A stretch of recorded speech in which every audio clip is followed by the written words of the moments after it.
ಅಜ್ಜಿ ಮಸಾಲ. ಎಂತ ಅಡಿಗೆಯ ರುಚಿಯ ರಹಸ್ಯವು 20 ರೂಪಾಯಿ. ಇವಾಗ ಕರ್ನಾಟಕ ರಕ್ಷಣಾ ವೇದಿಕೆಯ ಪ್ರವೀಣ್ ಶೆಟ್ಟಿ ಅವರು ಸಂಪರ್ಕದಲ್ಲಿದ್ದಾರೆ. ಸರ್ ನಮಸ್ತೆ.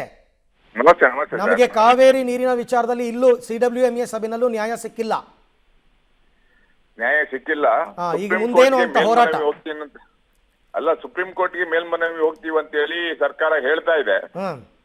ಆದ್ರೆ ಇವಾಗ ನೀರು ಯಾವುದೇ ಕಾರಣಕ್ಕೆ ನೀರ್ ಬಿಡ್ಲಿಕ್ಕೆ ನೀರಿಲ್ಲ, ನಮ್ಗೆ ಕುಡಿಲಿಕ್ಕೆ ನೀರಿಲ್ಲ, ಯಾವ ಅಣೆಕಟ್ಟಲ್ಲೂ ನೀರಿಲ್ಲ. ನೀರಿಲ್ದೇ ಇರುವಂತ ಸಂದರ್ಭದಲ್ಲಿ ನೀರ್ ಕೇಳುವಂತದ್ದು ತಪ್ಪು. ಅವರು ಬೆಳೆ ಕೇಳ್ತಾ ಇರುವಂತದ್ದು, ನಾವು ಕುಡಿಲಿಕ್ಕೆ ಕೇಳ್ತಾ ಇರುವಂತದ್ದು. ಹೌದು.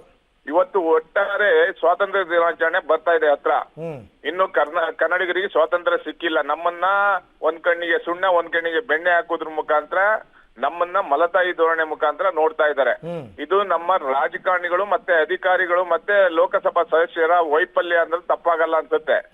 ಸರಿಯಾದ ಅಧಿಕಾರಿಗಳ ಮಾಹಿತಿಯ ಕೊರತೆಯಿಂದ ನಮ್ಮಲ್ಲಿ ನೀರಿರುವಾಗ ನಾವು ಕೊಟ್ಟಿದೀವಿ, ನೀರೇನ್ ಹಿಡಿದಿಟ್ಕೊಳಕ್ ಆಗಲ್ಲ.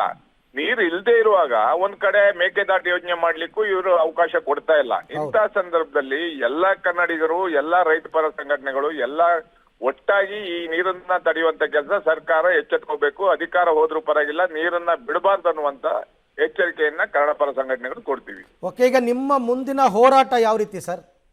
ನಮ್ಮ ಹೋರಾಟ ನೋಡಿ, ಇಡೀ ರಾಜ್ಯದಲ್ಲೇ ಕ್ರಾಂತಿ ಆಗತ್ತೆ. ಕಾವೇರಿ ಕನ್ನಡಿಗರ ಜೀವನಾಡಿ. ಕಾವೇರಿ ನೀರನ್ನ ಬೆಂಗಳೂರಿಗೆ ಬಂದಂತವ್ರು ಎಲ್ಲರೂ ಸಹ ಕಾವೇರಿ ನೀರನ್ನೇ ಕುಡಿಯುವಂತದ್ದು. ನೀರೇ ಇಲ್ಲ ಅಂದ್ರೆ ಬೆಂಗಳೂರನ್ನ ಬೆಳೆಸ್ತಾನೆ ಇದ್ದಾರೆ. ನೀರನ್ನ ತರುವಂತ ಕೆಲಸ ನಮ್ಮ ಸರ್ಕಾರಗಳು ಆ ಯೋಜನೆಯನ್ನ ಮಾಡಿಲ್ಲ.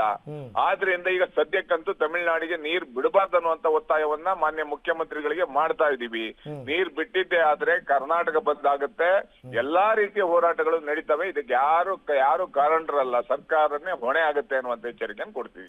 Right, thank you Praveen Shetty ಅವರೇ. ಪಬ್ಲಿಕ್ ಟಿವಿ ಜೊತೆ ಮಾತನಾಡಿದ್ದಕ್ಕೆ ಧನ್ಯವಾದ. ಬಟ್ ನನ್ನ ಪ್ರಕಾರ ನೀರು ಬಿಡಬೇಕಾಗತ್ತೆ, ನಾಳೆನೇ ಬಿಡಬೇಕಾಗತ್ತೆ ನೀರನ್ನು. ನಾಳೆ ಬೆಳಗ್ಗೆ 8 ಗಂಟೆಯಿಂದನೇ ನೀರು ಹರಿಸ್ಬೇಕಾಗತ್ತೆ.